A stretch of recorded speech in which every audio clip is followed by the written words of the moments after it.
welcome to Cut It with a Hammer. In my intro, I said I would talk about my mistakes. So here's the first one. I hope I don't have to do too many of these. In woodworking, you're always making mistakes. So the idea is to be able to fix them instead of having to start over, because sometimes it's way too late for that. Most of my mistakes have been in the finishing phase. I had to do several projects over the course of the years where the customer wanted a finish, a stain of some sort on the wood. And as I've said before, I'm not a big fan of that, but you know, the customer gets what they want. Having done a coated finish and either myself deciding that it wasn't quite right or the representative of the customer was saying, no, it needs to be a little bit lighter or darker or whatever, usually lighter. So then you just have to go sand your project back down and do another coat. So that's kind of a pain, but it's not terrible. And then there's the mistakes you make up front when you mill.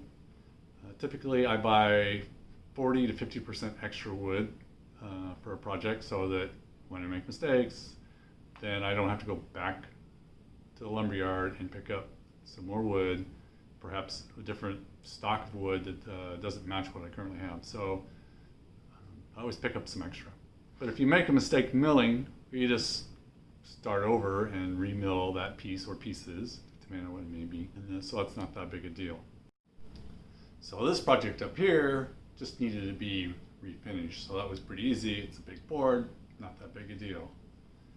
These two projects both required remilling.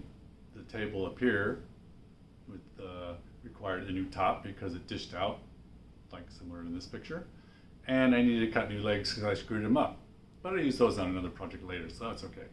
And then this project down here, I need to again mill new legs because the original ones weren't working right, and I had to refinish that one. I only think once. So you're not supposed to point out your mistakes to the customer. So at this point in the video, I'd like to request that my son and daughter-in-law stop the video and go do something else, because this mistake is in their project that I did for them. It's a memory box that I did for the wedding, and I was pretty upset when it happened, but let's take a look at what happened. So here's what happened.